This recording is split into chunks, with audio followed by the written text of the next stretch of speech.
Hello everyone, my name is Juan Manuel and welcome to my podcast. In this episode, let's talk about the novel Lord of the Flies by William Golding as well as some important quotes. Why some important quotes? Well, there are two specific authors famous in literature or that can help us a lot to understand what happened in the Lord of the Flies and to interpret the concept of goodness and evil. Are we good or are we evil? This is something that we have to discuss later, and as you as listener have to think about before hearing the next stuff. And well, how goodness and evil are shown in the novel are the main topics to talk about. But not only this. Also, let's talk about the concept of society and human nature. How human nature can affect the way we act, affect the way we think. What happens if we are under difficult situations and our human nature start to be reflected? Something good, something bad. Well, let's talk about this. The first quote, and this one is by Anne Frank. If you haven't heard about Anne Frank, you have to go to Google. You have to Google it because this is a really important author and famous in literature that will help us to understand the concept of society, human nature. So Anna Frank thinks something. She said one day that in spite of everything, I still believe that people are really good at the heart. Something really interesting. Okay, to better understand who is Anne Frank, let's give a little context of Anne Frank. Well, she is a well-known Jew who was involved in the pretty dark side of World War II. She found a really interesting thought. People are really good at heart. All people are really good at heart. Even being she and Frank. And this name for sure carries history, exasperation, horror, negativity, all of the negative adjectives that you can have in your mind. And being honest, I couldn't have the same perception of people and life being immersed in the pretty dark side of World War II. Probably I couldn't believe or couldn't think that people are really good. They are totally the ones who wants to kill me, and I think that they are good. Something really interesting that I find as a thought that I have to admire a lot. Alright, with this we can realize that her concept of a society and human nature are really positive. Society is always good, despite things that happen as war or murder, and human nature is characterized by, let's call it love or goodness in this case, which is something different but could be in its own point related. Okay, so now what happened with the novel. In this novel, the author, William Golding, wanted to make an allegory, meaning life aspects are worthy and that need to be on the table. So some aspects of society, for example. So what happened, for instance, when we are talking about Simon? Well, Simon is a really important character in this novel because he is someone who represents moral, who represents goodness. Is really interesting, and well, despite being lost, because Simon and all of the kids were lost in an island, scared, without adults' direction, supervision, he always saved his sanity and likes for nature. So let's talk about human nature. In this case, he was always calling out to just be alone, to meet with nature. Yes, something kind, something that represents, as we said before, goodness. He was looking for peace. He was looking to be quiet, to be in a quiet place, just to be relaxed, to be chill. So at some point, I thought I think the expression "still waters run deep" would be applied to Simon. However, his end surprised me even more.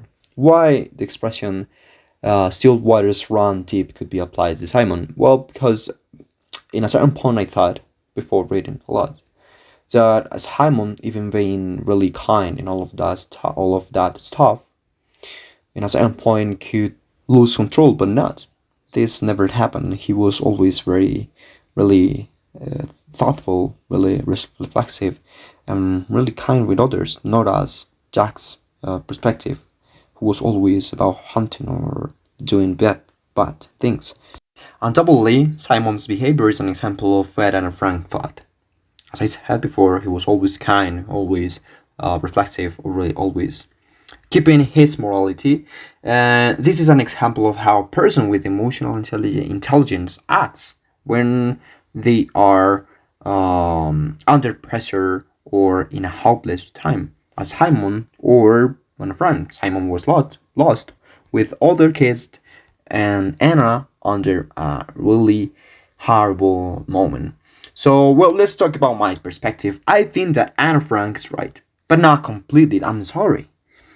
We are not always really good. Reflecting on Jack's behavior, I said it's part of the truth. It's part of the truth. We as humans are good when we can receive something, and it is the only option to embrace. Let's suppose you have been kidnapped, right? Let's suppose that you're waiting for your kidnapper to be a nice person somehow, just to be free. Yeah.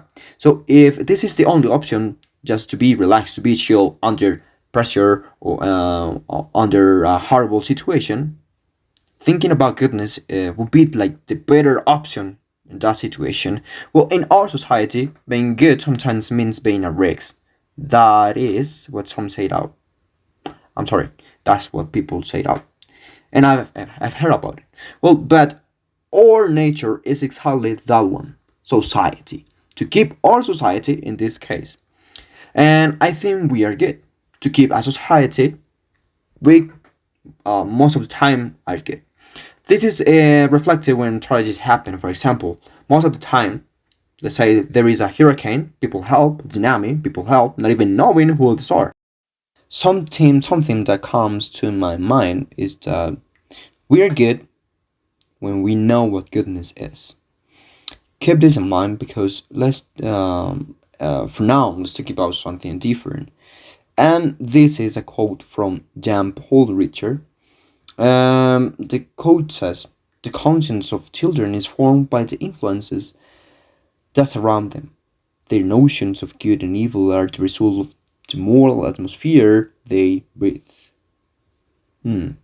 Something that is not exactly the same as Anna Frank thoughts. Alright, so why is this related to the main concept? In this case, Richter is telling us we are formed by our experiences, which means that human nature related to being good or evil is not in us just because we are humans. So humans form other humans in favor of what they want, basically. So part of the concept is always rooted to the context.